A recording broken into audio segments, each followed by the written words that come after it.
prazer, é com grande alegria que eu me coloco aqui com vocês de novo para conversar sobre mais um dos temas tão instigantes, tão interessantes, que nos fazem pensar tanto dessa nossa querida doutrina espírita. Dentre esses temas, talvez um dos mais recorrentes, talvez, até porque é o que dá sentido a muitas das nossas ações, e é talvez um dos temas pelos quais nós somos mais comumente reconhecidos no nosso ambiente familiar, no nosso ambiente de trabalho, seja a reencarnação. E hoje nós vamos conversar mais um pouco sobre essa reencarnação, só que de um ponto de vista um pouco menos, como que eu poderia dizer, comum, digamos assim. Nós começamos com essa fala, com essa leitura maravilhosa da Joana de Ângeles, que sempre tem palavras ótimas para introduzir os nossos raciocínios, enfim, a nossa conversa.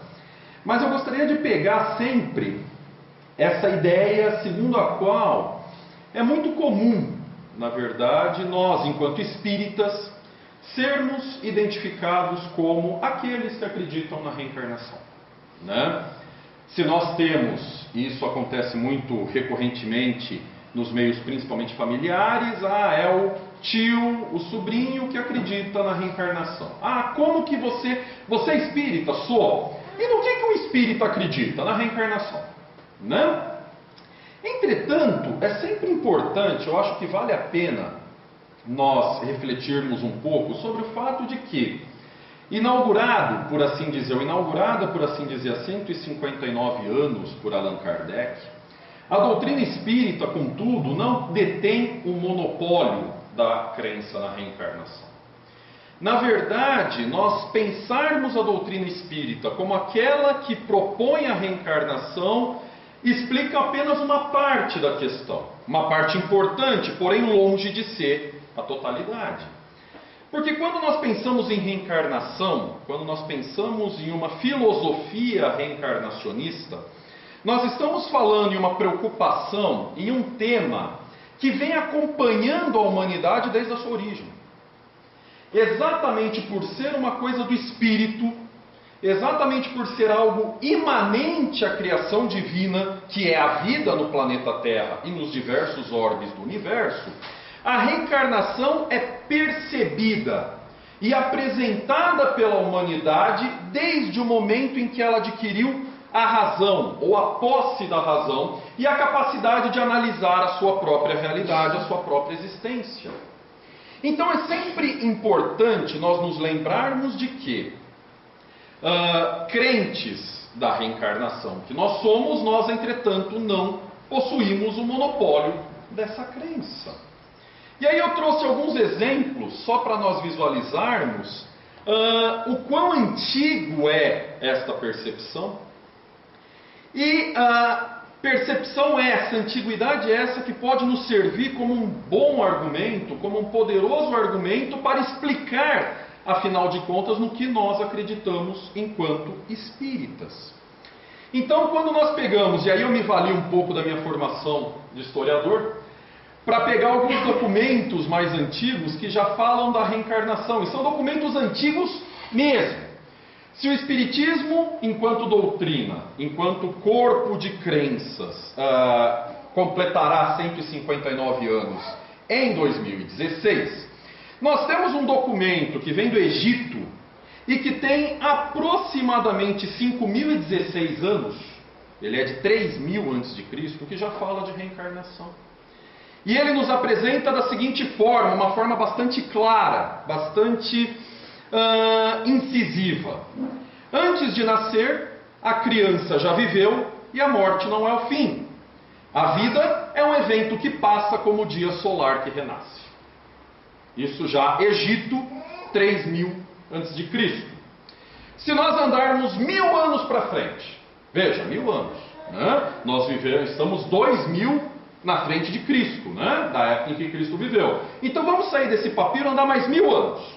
E aí nós vamos cair em um outro livro egípcio, antigo, o Livro dos Mortos, famoso, né? Na época que passou aquele filme da Múmia, ele entrou em moda, um monte de gente leu, enfim. E aí tem uma frase que diz assim, uma oração dos egípcios que diz assim: honra-te, Osíris, governador dos que se encontram no paraíso, tu que fazes renascer os mortais, que renovas sua juventude. De novo, reencarnação no Egito. Na verdade, se nós pensarmos em Egito, esse povo extremamente avançado, que é o precursor, um dos principais precursores da civilização tal qual nós conhecemos e vivemos hoje, nós vamos ter aqui um dos principais vestígios que eles nos deixaram, ou pelo menos aqueles mais conhecidos, aqueles que mais atiçam a nossa curiosidade, nada mais é do que uma remissão constante da teoria reencarnacionista. Eu estou falando das múmias, das pirâmides. Por que a múmia?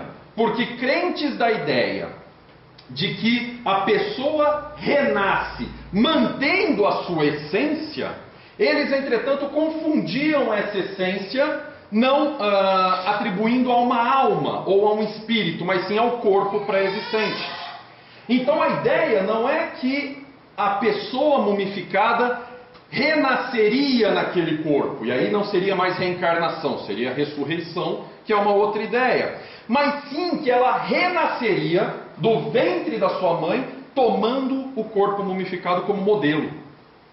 E os bens que ele levou para o seu túmulo, aí seriam restituídos à sua posse. Então a própria mumificação, que nós falamos tanto, nós estudamos tanto do Egito, já é uma remissão à reencarnação, não à ressurreição. Há um mal-entendido muito comum aqui. Mas não é só no Egito, porque nós falamos de reencarnação sempre como algo muito localizado, como se a humanidade, por definição, não fosse reencarnacionista, né? Quando nós somos apresentados ou referidos como aqueles que acreditam na reencarnação, parece que nós acreditamos na reencarnação e mais ninguém, ou seja, uma coisa bem circunscrita. Mas quando nós vamos para a Índia antiga, e aí eu retorno aos 3.000 anos antes de Cristo, 5.019 anos atrás, nós vamos ter no Bhagavad Gita, o principal livro sagrado do hinduísmo, a seguinte frase: da mesma forma que nos desfazemos de uma roupa usada para pegar uma nova, assim a alma se descarta de um corpo usado para se revestir de novos corpos. Reencarnação de novo, né? Ou seja, não é uma invenção do Espiritismo, mas sim uma formulação de algo que a humanidade já conhece literalmente há milênios. Na Pérsia, atual Irã, vamos andar um pouquinho mais para o Oriente, Zoroastro, uma das grandes mentes da antiguidade persa, há 4.000 anos dizia: aquele que retorna para a terra e faz o bem, segundo o seu conhecimento, suas palavras, ações e intenções, recebe um dia uma recompensa que convém aos seus méritos. Reencarnação e lei de ação e reação. Já na Pérsia, 1000 antes de Cristo. Mas nós somos ocidentais, né? Nós vivemos uma determinada cultura, nós somos herdeiros de uma determinada tradição que vem dos gregos e dos romanos. O nosso direito até hoje é o direito romano, a nossa filosofia é a filosofia grega. Então peguemos Pitágoras, o mesmo do teorema: a soma do quadrado dos catetos é igual ao quadrado da hipotenusa, que a gente tem que decorar para fazer vestibular. Pois é, esse cara, para além de estudar o triângulo retângulo, nos disse que a alma nunca morre, mas recomeça uma nova vida. Ela nada mais faz que mudar de domicílio, tomando outra forma. Mas, embora vivendo em vários corpos, a alma é sempre a mesma, pois só a forma muda. Pitágoras, né? Viveu entre 572 a 492 a.C. Mas não só Pitágoras, Sócrates, né? O formulador de uma das nossas frases mais importantes, daquilo que deveria e que nós fazemos um esforço tremendo para fazer com que ela guie as nossas ações a cada dia quando nós acordamos. Ele é o formulador da frase "conhece-te a ti mesmo", que está lá no templo de Atena. Ele também nos disse: estou convencido de que vivemos novamente, e que os vivos emergem dos que morreram, e que as almas dos que morreram estão vivas. Foi seguido por Platão, só Platão, né? República, enfim, um grande filósofo da política moderna. Em toda sucessão de vida e morte farás e sofrerás o que um igual pode merecidamente sofrer nas mãos de iguais. É esta a justiça dos céus. Lei da afinidade aqui. E só para finalizar, porque aí eu poderia citar exemplos e mais exemplos de citações antigas, vamos terminar com Cícero, um importante filósofo e político romano, que nos diz que outro forte indício de que os homens sabem a maioria das coisas antes do nascimento é quando crianças aprendem fatos com enorme rapidez, o que demonstra que não os estão aprendendo pela primeira vez e sim os relembrando. Ou seja, esse nosso estranhamento que nós temos como nosso, né, como contemporâneo, caramba, mas essas crianças parecem cada vez mais inteligentes. Cícero, em Roma, já chamou a atenção para isso. O que é absolutamente natural, porque se o espírito evolui, ele evolui encarnado, mas também está estudando e aprendendo desencarnado. Nós aprendemos o tempo todo. Então nós temos a reencarnação como algo que nesse pequeno exemplo que eu dei para vocês, é pequeno mesmo, tá? Já esteve presente nas principais mentes, na preocupação de grandes civilizações ao longo de 3.500 anos. E eu parei em Roma, tá? De Roma para cá vocês ponham mais 2.000, por favor. O que aconteceu então para que a reencarnação, enquanto uma doutrina, enquanto uma teoria, deixasse de ser aceita amplamente pelas principais mentes, pelos principais filósofos, pelo povo comum e passasse a ser aquela ideia que os espíritas, e parece que só os espíritas, defendem hoje em dia? Nós temos uma data bem precisa para isso. Quando eu falei que hoje eu ia valer-me dos meus conhecimentos de historiador, eu não estava brincando, mas é só para dar uma contextualização. Concílio de Constantinopla, 543 depois de Cristo, ou seja, há 1.500 anos atrás.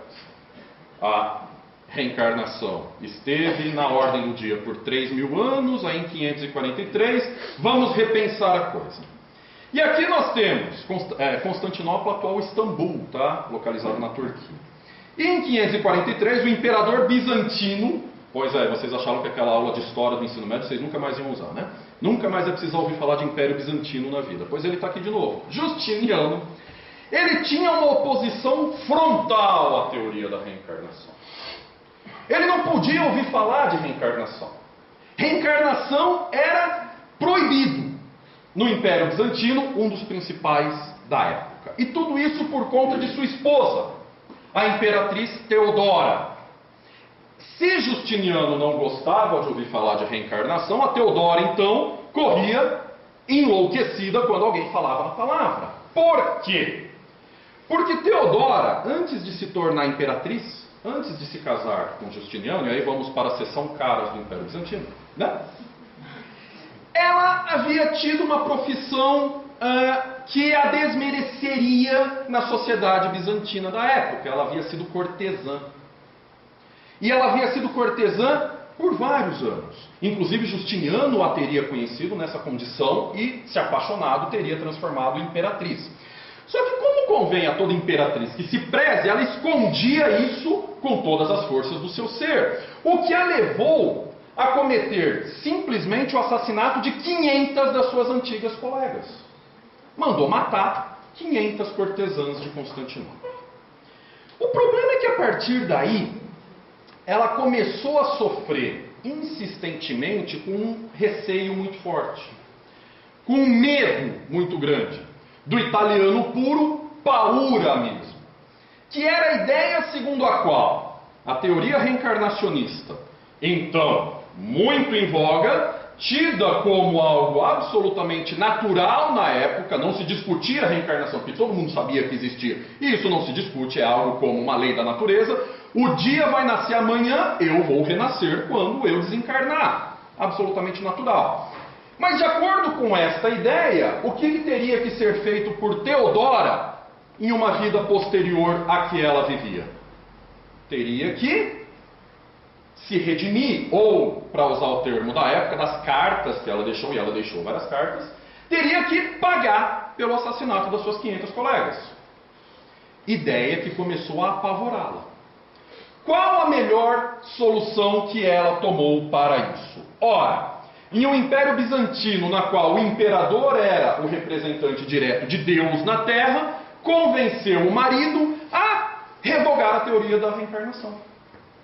Se o imperador é o delegado de Deus, o imperador revoga, Deus aprova. E aí acaba a reencarnação. Parece uma coisa simplista, tá? Mas na verdade está relacionado a um outro modo de enxergar o mundo, segundo o qual uma pessoa pode ter ascendência direta sobre a vontade de Deus. Estranho para nós do século XXI, mas muito comum aqui no século VI. E foi com base nisso que Justiniano convocou esse concílio de Constantinopla, para o qual ele convidou apenas bispos bizantinos, bispos que ele próprio havia nomeado enquanto bispos, porque ele era chefe da igreja cristã bizantina. E deste concílio é que saiu a famosa fórmula: todo aquele que ensinar esta fantástica pré-existência da alma e sua monstruosa renovação será condenado. A partir desse momento a reencarnação não existe mais. Veja, uma data bem precisa. É a partir daqui que o cristianismo abandona a ideia de reencarnação. O que não foi simples, nem pacífico. Que a gente fala, tá, então Justiniano fez o edito. Tá, mas 543 já existia Papa, né? O cristianismo já tinha uma chefia em Roma. Como que o Papa aceitou isso daí? O Papa Virgílio, que era o Papa da época, se recusou a participar do concílio.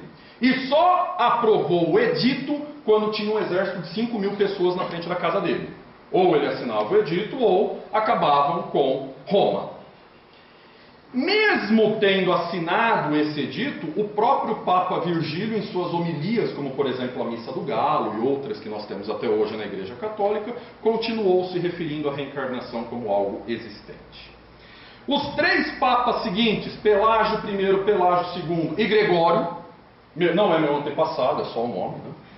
Também pregaram a reencarnação em suas homilias. Se você pegar os escritos, as cartas do Papa Gregório, que é ninguém menos do que o inventor do nosso calendário, se hoje é dia 7 de fevereiro, nós devemos isso a Gregório. Eu adoro meu nome, né? Meu nome é fantástico. Nessas cartas ele também se diz a favor da reencarnação e explica a lógica da vida pela reencarnação. Em 1431, 1000 anos depois do concílio, nós ainda tivemos um Papa Eugênio IV, que também escrevia em suas homilias a favor da reencarnação. E foi a partir desta época, e alguns anos depois, inventou-se na Igreja Católica um negócio chamado Inquisição. É só a partir daí que qualquer um que defendesse a reencarnação seria queimado, seria condenado, e aí de fato a reencarnação cai por terra dentro da ideia, dentro da estrutura católica de pensamento. E se a gente pegar algumas falas, só para, aí vou dar aquela cutucada, aquela provocada que eu sempre gosto.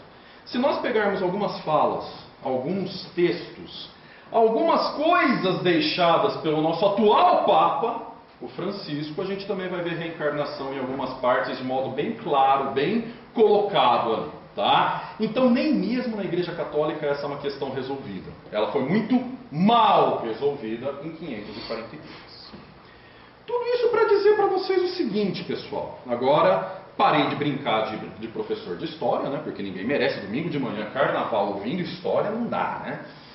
Mas, para dizer o seguinte, a reencarnação, longe de ser algo no qual os espíritas acreditam, é uma realidade da vida. Nascemos ou começamos a nossa trajetória evolutiva enquanto átomos, e caminharemos até sermos arcanjos e além, porque a gente só consegue conceber arcanjo.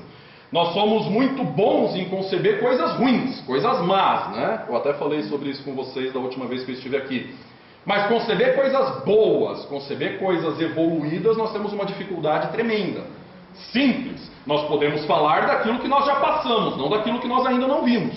Então, absolutamente normal, nós sabemos o que está embaixo, mas não o que está por vir ainda.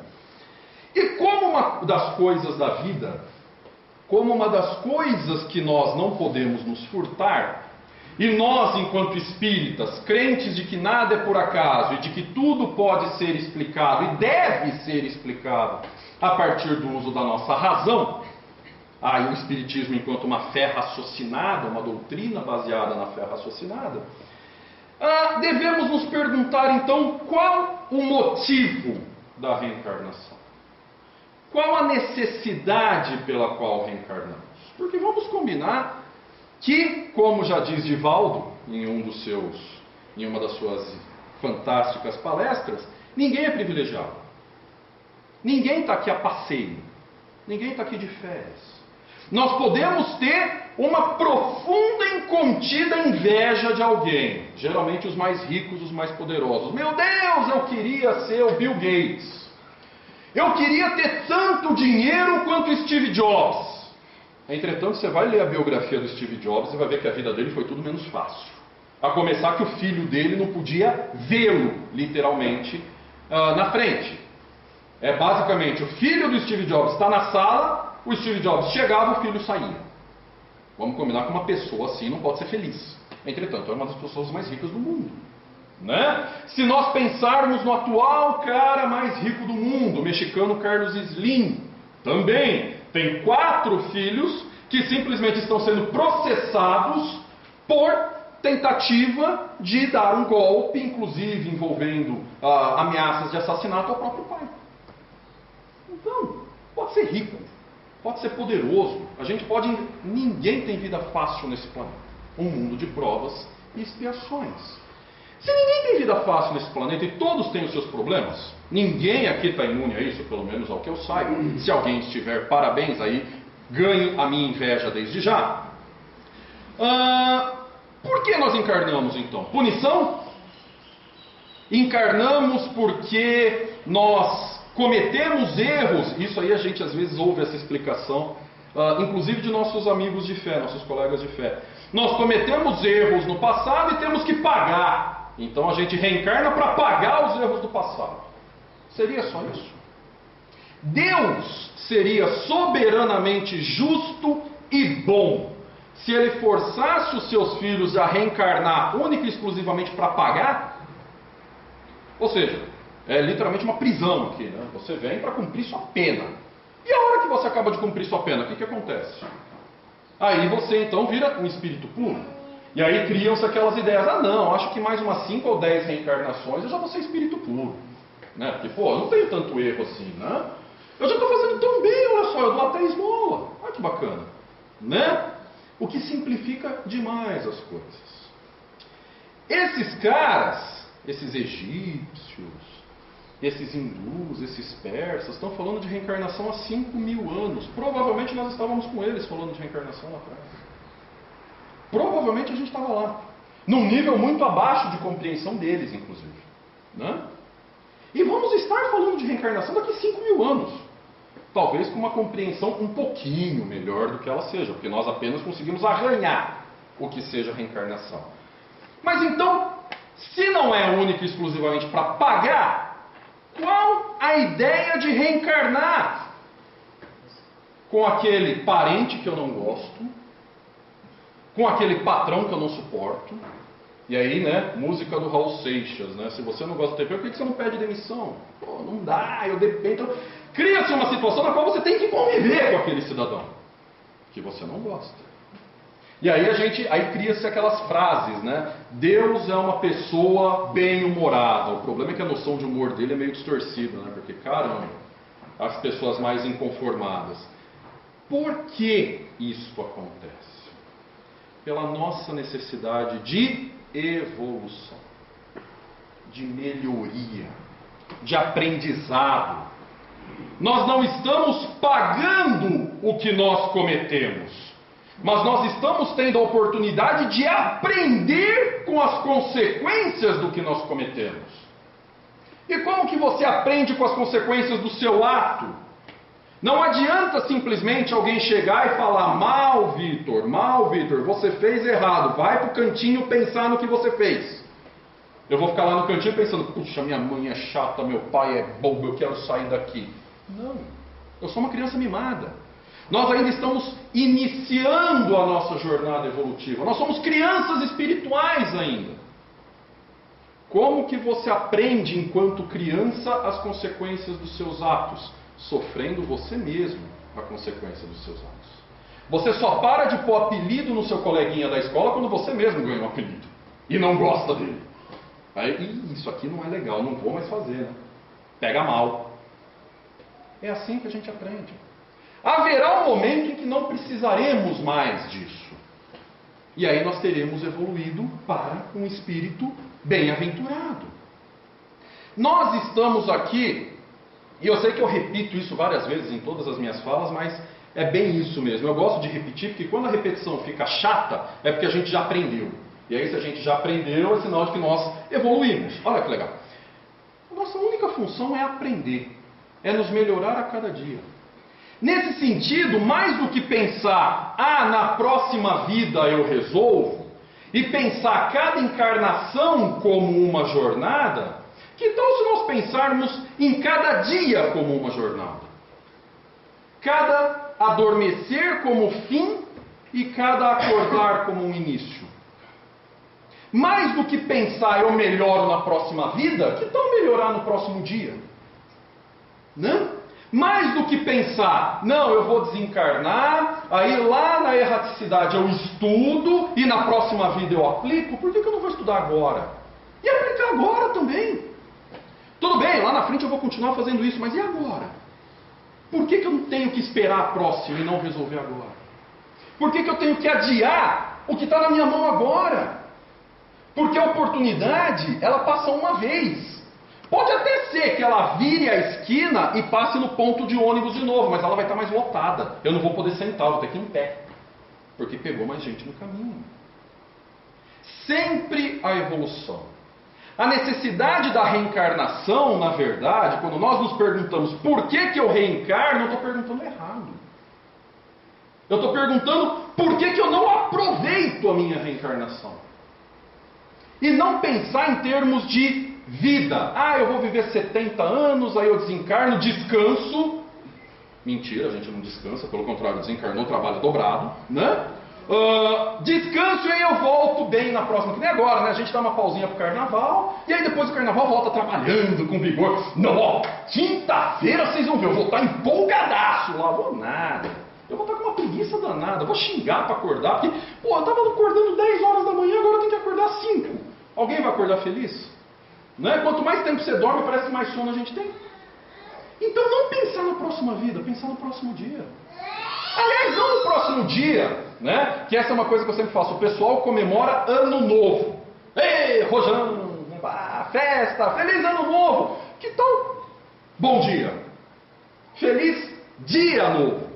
Que tal comemorar não a passagem do ano, mas a passagem do dia? Mais uma oportunidade de aprendizado. Mais uma oportunidade de evolução. Mais uma oportunidade de trabalho. Mais uma oportunidade de comprovar na prática o que tantos sábios e tantas pessoas importantes falaram há 5.000 anos. E que nós temos a felicidade suprema de receber mastigadinho por Allan Kardec na nossa mão.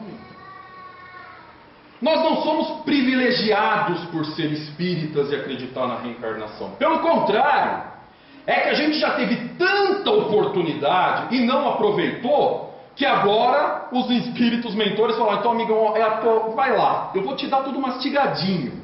Eu vou te fazer espírita. Vamos ver se agora funciona. Né? E aí a gente recebe tudo mastigadinho, não precisa nem pensar muito, né? Tá tudo ali, Kardec codificou, os espíritos nos mostram, Vitor, veja, faça isso, não faça isso. E aí eu vou lá e faço o que ele falou para não fazer, sempre, claro. Mas, vamos aproveitar essa oportunidade. A nossa reencarnação atual é a melhor de todas. Todos nós nesta sala, neste momento, somos o top de linha. Nós, nesse momento, somos o melhor que nós jamais fomos. Nós nunca fomos tão bons quanto agora. E nunca seremos. Hoje, é impossível nós sermos tão bons quanto nós seremos amanhã. Porque a vida é uma evolução constante. E é para isso que a reencarnação serve. Porque se eu tenho bastante tempo para estudar, eu ainda preciso passar na prova do fim do bimestre. Senão você não passa de ano. Nós estamos na prova do fim do bimestre. Falar é fácil, fazer é difícil. Faço o que eu falo, mas não faço... Como é que é? Faça o que eu digo, mas não faço o que eu faço. Não funciona em termos de evolução espiritual. Tem que praticar e nós estamos aqui para isso. Então não existe dificuldades, existem lições. Não existem tragédias, existem obstáculos. Não existem fim de mundo, existe oportunidade de aprendizado, porque ninguém está aqui por férias. E por mais que o próximo possa parecer muito mais feliz que nós, ele também está evoluindo, ele também está aprendendo, ele também está tendo as lições dele. É isso então, pessoal, que eu queria falar para vocês. Muito obrigado, tenhamos todos um ótimo carnaval e até a próxima oportunidade. Obrigado!